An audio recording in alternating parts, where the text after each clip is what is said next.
Vamos a ver distintas clases de sistema. En primer lugar vamos a ver el sistema simple. Un sistema simple es aquel que no tiene paredes que separen partes en su interior. Es decir, que podemos esperar que los sistemas simples estén totalmente en equilibrio entre ellos.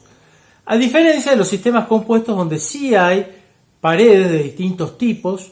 Entonces un sistema compuesto puede tener muchos sistemas simples organizados en cualquier clase de jerarquía. Los compuestos y los simples. Los simples no tienen paredes, los compuestos sí tienen paredes que los separan. Y luego tenemos los elementales, que es una forma de simple, es decir, un sistema elemental es un sistema simple que no tiene fases. Es decir, todo el sistema simple está compuesto por una sola fase. Además pedimos, por cuestiones de simplicidad, que no tengan cargas eléctricas, que no tengan magnetismo, que no estén acelerados, o que estén rotando, que es lo mismo, o que estén inertes, es decir, que no haya reacciones químicas en su interior, ni haya, por supuesto, intercambios con el mundo exterior. Es un sistema elemental. El único tipo de intercambio que en principio se permite es el de calor y trabajo, a través de nuestro famoso pistón, pared móvil, a través de una paletita o a través de una pared diaterma.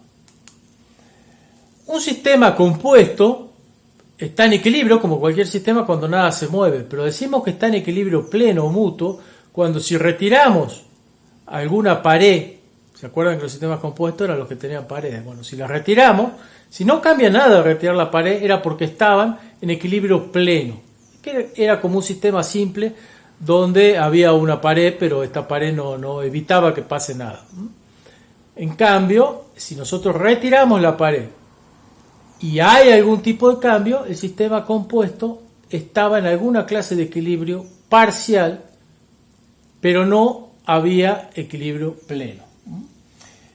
El estado muerto es cuando está en equilibrio también con su ambiente, es decir, cuando un sistema no solo está en equilibrio en todas sus partes entre sí, que sería el equilibrio, sino además el sistema está en equilibrio con el medio ambiente. Es un sistema muerto, es como pensar en un vaso con agua adentro, que el agua está a la misma temperatura que el aire.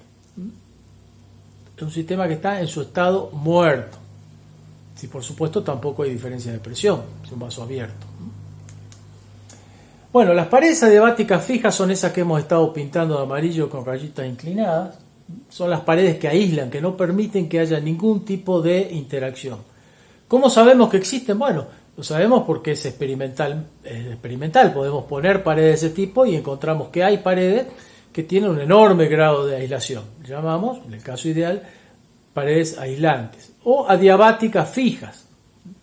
Un pequeño cambio con relación a este tipo de paredes son las paredes adiabáticas móviles, es decir, permitimos que la pared fija se mueva. ¿Qué es lo que pasa cuando la pared fija se mueva? Bueno, un sistema pierde volumen, el otro lo gana, es como que hay un intercambio de volúmenes en los sistemas y se igualan las presiones y se alcanza un equilibrio parcial que le llamamos hidráulico. El volumen es una variable extensiva, que es la que se desplaza, y la presión es una variable intensiva, que es la que se iguala a ambos lados de una pared adiabática móvil. Hay muchos otros tipos de paredes adiabáticas móviles. Por ejemplo, un cable que conduce la electricidad permite que circule la electricidad, pero no otro tipo de cosas. Es una pared adiabática que en vez de intercambiar volúmenes, intercambia cargas eléctricas. Bueno, los que conozcan de electricidad sabrán que lo que se termina equilibrando es el potencial eléctrico, lo que se llama el voltaje de ambos lados. Entonces generan un tipo de equilibrio que es el equilibrio eléctrico, en ese caso, electrostático. Nosotros no vamos a estudiar estas paredes, pero son totalmente asimilables a las adiabáticas móviles, cambiando el volumen por la carga y la presión por el potencial eléctrico. Y hay muchos otros tipos de paredes que permiten alguna clase de equilibrio parcial. Nosotros podemos generalizar el estudio de la termodinámica y a cualquiera de estas paredes tomarlas como paredes adiabáticas móviles. ¿Por qué?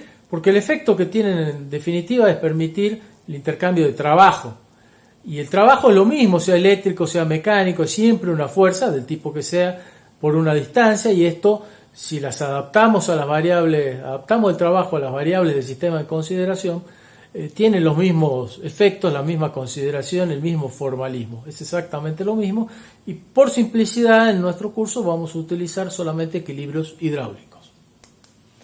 Paredes diatermas. Bueno, este es un nuevo tipo de pared que estamos encontrando ahora. Tenemos un sistema compuesto con dos partes, ambos con la misma sustancia porque no queremos que haya intercambio de sustancia, en equilibrio hidráulico, separados por una pared adiabática. Nos podemos preguntar, ¿qué pasa si reemplazamos esta pared adiabática móvil, que permite el equilibrio hidráulico, por otro tipo de pared? ¿Habrá paredes que consigan otro tipo de equilibrio? Esa es la pregunta que vamos a intentar responder ahora. Le vamos a llamar a estas paredes X, porque estamos experimentando. Teníamos un sistema compuesto separado por una pared adiabática fija. Obviamente los dos sistemas es como si estuviesen aislados entre sí, no hay ningún tipo de posibilidad de establecer equilibrio o de que se influyan. Cortamos los bordecitos, o sea, permitimos que esta pared adiabática fija sea inmóvil y vemos que se mueve. Es decir, si había presiones distintas a ambos lados, esta pared se mueve, incluso se mueve la tapa también del pistón, cambia toda la presión en el sistema y se igualan las presiones de los tres subsistemas que hay acá, es decir, el gas acá y la pesa. Se igualan, modificándose el volumen, se igualan las presiones. Este es el equilibrio que ya conocíamos, el hidráulico. Vamos ahora a cambiar la pared adiabática, ponemos una pared de tipo X, sacamos la pared adiabática, dejamos que se mueva y la soltamos, digamos, y observamos que hay un cambio de posición tanto de la tapa como de la misma pared. Esto es una cosa importante, significa que hay algún tipo de pared que produce un nuevo tipo de equilibrio. Podríamos probar muchos tipos de paredes y ver si los equilibrios que se consiguen son distintos. Bueno, no. Cuando se constituye un nuevo tipo de equilibrio es siempre del mismo tipo. Hay un solo tipo de pared. De hecho, si sacamos esa pared, el sistema queda en equilibrio pleno, total. Es decir, hemos encontrado que hay básicamente dos formas de equilibrios. El móvil, que es uno que ya conocíamos, hidráulico, eléctrico, el que sea, y uno que le llamamos térmico, que vamos a decir que lo que se intercambia por esas paredes es calor, y vamos a decir que lo que se intercambia, que lo que se iguala en esas paredes es una variable nueva a la cual le llamamos temperatura. También se mueve porque una vez que pasa calor y que se desequilibra las presiones, bueno, tiene también que volver a equilibrarse. Pero son los dos equilibrios de los cuales podemos encontrar en la naturaleza. No hay más que los adiabáticos móviles y que los de temperatura, con la consideración de que los adiabáticos móviles pueden ser de varios subtipos: eléctrico, mecánico, hidráulico, magnético, químico, de concentración de materia, etc. Bueno, vamos a llamar a esas paredes del tipo X diatermas. Y como dijimos antes, la existencia de esas paredes es un hecho falsable y que se encuentra experimentalmente. Podría haber un universo donde eso no exista. Bueno, en nuestro universo eso sí existe. Y sabemos que nuestro universo es de ese tipo porque hacemos experimentos. Paredes permeables. Bueno, para completar la clasificación dijimos que no las íbamos a estudiar, pero le ponemos el nombre. Impermeables son las que no dejan que pase materia, permeables son las que sí, semipermeables serían las que dejan que pase algún tipo de materia, por ejemplo, algunas moléculas sí y otras no. No las vamos a estudiar, pero está bueno saber que existen. Bueno, hemos visto dos tipos de equilibrio parcial. El hidráulico, donde se iguala la presión y se intercambian volúmenes, y el térmico, donde se intercambia calor y se igualan las temperaturas. Podemos preguntarnos, esta variable temperatura a la cual estamos hablando, que hasta ahora lo único que hemos visto es que se iguala, pero no sabemos qué pasa con sus diferencias, si hay alguna orden entre ellas. Bueno, lo que necesitamos es algún instrumento para medir las temperaturas para poder hablar mejor de ellas. Luego vamos a ver una definición bastante más sofisticada, pero por ahora inventemos un instrumento para aproximarnos al problema. Un termómetro. Nosotros sabemos que un gas adentro de un pistón cambia la temperatura, cambia el volumen con la temperatura, lo vimos en las láminas anteriores. Entonces podemos pensar en utilizar esto como termómetro. Ponemos un pistón chiquito para que no influya demasiado en el sistema cuando medimos,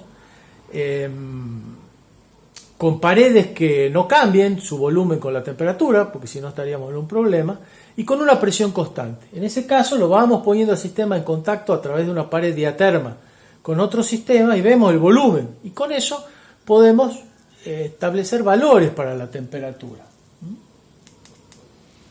Diremos que la temperatura es proporcional al volumen, y cuando lo ponemos a este termómetro al lado de lo que se llama el punto triple del agua, punto triple es un punto que tiene tres fases: líquido, sólido y vapor. Y sabemos que lo vamos a saber más adelante, que cuando ponemos un sistema con tres fases distintas, de tipos distintos, la temperatura es fija, no hay forma de cambiarla. Bueno, y decimos que ese valor de temperatura es 273,16 Kelvin. Esto es arbitrario.